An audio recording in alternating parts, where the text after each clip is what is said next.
आज की कहानी है मुगल साम्राज्य की पहली और इकलौती एम्प्रेस यानी महारानी की। कहानी है मेहरुन्निसा से नूरजहां बनने की, एक ऐसी महिला की जिसने मुगल साम्राज्य की डोर कई सालों तक थामे रखने की हिम्मत की थी। नूरजहां एक पॉलिटिकल मास्टरमाइंड होने के साथ आर्ट और आर्किटेक्चर में खासी दिलचस्पी रखती थी। आइए शुरू करते हैं उनके जन्म से। नूरजहां का बर्थ नेम मेहरुन्निसा था। वो 1577 में कंधार में एक पर्शियन फैमिली में पैदा हुई थी। उनके पिता घियास बेग सफाविद ईरान के सुल्तान के वजीर हुआ करते थे, लेकिन हालातों के चलते नए सुल्तान के तख्त संभालने पर घियास बेग को अपने परिवार के साथ अपना होमलैंड छोड़ना पड़ा। घियास बेग ने अन्य लोगों की तरह हिंदुस्तान, जिसे वो अल हिंद कहते थे, के बारे में सुना था और मुगल शासक अकबर की कहानियां भी उनके होमलैंड में प्रचलित थी। मुगल शासक अकबर दूर दराज से आए टैलेंटेड लोगों को अपने दरबार में जगह देने के लिए प्रचलित थे। घियास बेग का कारवां हिंदुस्तान की तरफ बढ़ ही रहा था कि अचानक लुटेरों ने उनका सब कुछ लूट लिया और उनके पास केवल 2 खच्चर और कुछ अशर्फियां रह गई। घियास बेग की पत्नी अस्मत बेगम प्रेग्नेंट थी। कंधार पहुंचते ही उन्होंने एक बच्ची को जन्म दिया, लेकिन घियास बेग और उनकी फैमिली पहले ही परेशानियों का सामना कर रहे थे। ऐसे में एक बच्ची को पालना नामुमकिन सा लग रहा था। फोक टेल्स के अनुसार घियास बेग ने अपनी नवजात बच्ची को अल्लाह के भरोसे कंधार की पहाड़ियों के बीच छोड़ दिया था, क्योंकि वो नई बच्ची की जिम्मेदारी लेने की हालत में नहीं थे। कहते हैं कि एक व्यापारी जिनका नाम मलिक मसूद था, उन्होंने उस बच्ची को उठा लिया था और जब घियास बेग उसे गिल्टी होकर वापस ढूंढने आए तो मलिक मसूद ने उनके परिवार की मदद करते हुए उन्हें अपने कारवां में शामिल कर लिया। ये मानते हुए कि ये बच्ची घियास बेग और उनके परिवार के लिए खुशकिस्मती और बरकत लाई है, उन्होंने उसका नाम मेहरुन्निसा रखा, जिसका मतलब सन अमंग विमेन होता है। मलिक मसूद का कारवां मुगल शासक अकबर के दरबार की ओर जा रहा था। उस वक्त अकबर की राजधानी फतेहपुर सीकरी हुआ करती थी। महीनों के लंबे सफर के बाद मलिक मसूद का कारवां अकबर के राज्य में पहुंचा और घियास बेग की अकम्पलिशमेंट्स को ध्यान में रखते हुए उन्हें वजीर की पोजीशन दी गई। उधर मेहरुन्निसा को अच्छी तालीम दी जा रही थी। मेहरुन्निसा अरबिक और पर्शियन भाषाएं जानती थी और लैंग्वेजेस, आर्ट, लिटरेचर, म्यूजिक और डांस में उनकी दिलचस्पी भी थी। मेहरुन्निसा एक बुद्धिमान और खूबसूरत लड़की में बदल रही थी। मेहरुन्निसा और जहांगीर की मुलाकात के कई किस्से हैं। कुछ हिस्टोरियंस का मानना है कि मेहरुन्निसा ने जहांगीर का ध्यान तब आकर्षित किया था जब वो मीना बाजार में खरीदारी कर रही थी।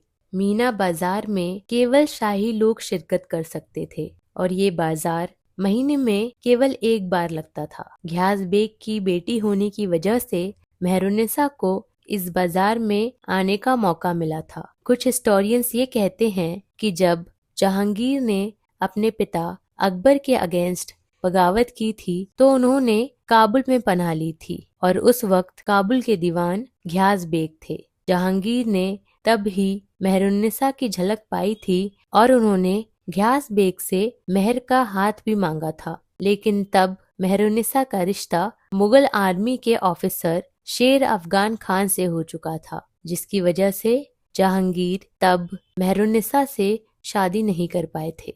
1594 में मेहरुन्निसा का निकाह शेर अफगान खान से करवाया गया। शेर अफगान का असल नाम अली कुली था और उन्होंने एक बार जहांगीर की जान एक खूंखार शेर से बचाई थी।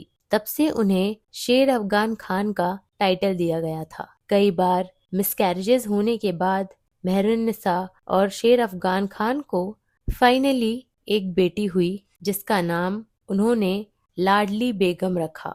अकबर की मौत के बाद जहांगीर ने तख्त संभाला और उसी दौरान शेर खान की मौत हो गई। कुछ हिस्टोरियंस के अनुसार शेर अफगान खान को जहांगीर ने मरवाया था, क्योंकि वो मेहरुन्निसा से प्यार करते थे और उनसे निकाह करना चाहते थे। लेकिन इस बात को कॉन्ट्राडिक्ट करते हुए कुछ हिस्टोरियंस ने ये सवाल किया है कि अगर जहांगीर शेर अफगान खान को मरवाना ही चाहते थे तो उन्होंने उसे इतनी बड़ी उपाधि दी ही क्यों।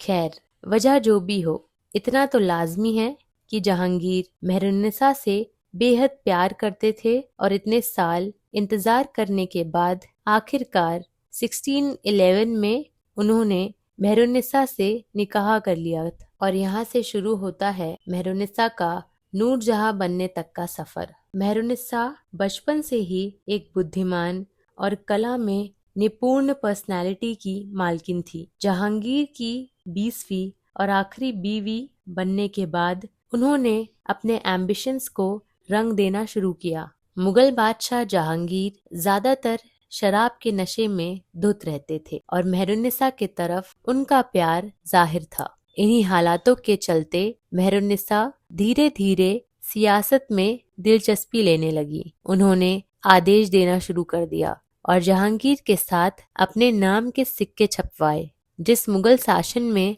औरतों पर इतनी पाबंदियां थी, उसी शासन में एक औरत आदेश दे रही थी, फरमान जारी कर रही थी, फैसले ले रही थी और बादशाह के कंधे से कंधा मिलाकर हिंदुस्तान पर हुकूमत कर रही थी। मेहरुन्निसा कई ट्रेडिंग शिप्स की भी मालकिन थी और उन्होंने औरतों के हित के लिए भी कई कदम उठाए थे। मुगल या अन्य शाही खानदान से ना होते हुए भी मेहरुन्निसा अब तख्तो ताज का इम्पोर्टेंट हिस्सा बन चुकी थी और उन्हें ये रुतबा बहुत भा रहा था। जहांगीर ने आगे चलकर उन्हें नूर महल और फिर नूरजहां का टाइटल दिया। नूरजहां का मतलब लाइट ऑफ द वर्ल्ड था और अपने नाम की तरह ही नूरजहां ने इतिहास में अपनी गहरी छाप छोड़ी और नूरजहां ने धीरे धीरे अपने फैमिली मेंबर्स को भी इम्पोर्टेंट पोजीशंस देना शुरू किया ताकि सियासत में उनका इन्फ्लुएंस बना रहे। नूरजहां को शिकार का बहुत शौक था। कहते हैं कि वो एक बार में कई बाघ मार दिया करती थी। एक बार नूरजहां ने बागी महाबत खान के चंगुल से जहांगीर को बचाकर एक बार फिर अपनी बुद्धिमानी का सबूत भी दिया था। वक्त बीतता गया और जहांगीर के बेटे खुर्रम बड़े हो चुके थे। खुर्रम की शादी अपनी भतीजी अर्जुमंद बानो बेगम से करवाने का सुझाव जहांगीर को नूरजहां ने ही दिया था। लेकिन फिर ऐसा क्या हुआ जो नूरजहां खुर्रम के अगेंस्ट हो गई, जानेंगे अगले पार्ट में।